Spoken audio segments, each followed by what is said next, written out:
and fans, welcome back. I know it's been a while. It is winter here in Seattle, which means the Pacific Northwest Flower and Garden Show is coming up soon. So message us or use code word natural design for booth number 2641 to pick up a free gift bag. We will be there with our Friends Plant booth there for you.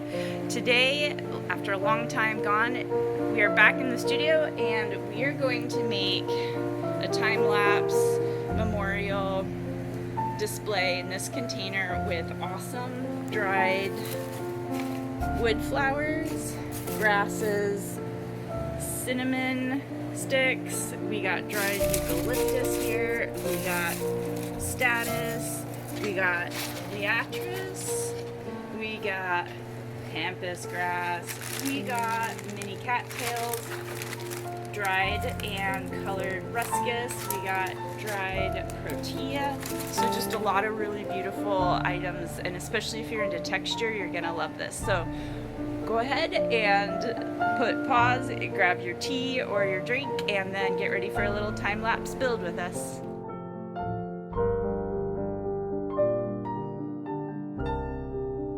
For today's tools, we're gonna use some heavy-duty scissors, some stem clippers. This is a 20 gauge wire, this is 24 gauge wire, this is cloth wrapped, your shorter stems of the wire there, and then floral tape as well. This is dry floral foam here and in a metal container, so we're not even using water today.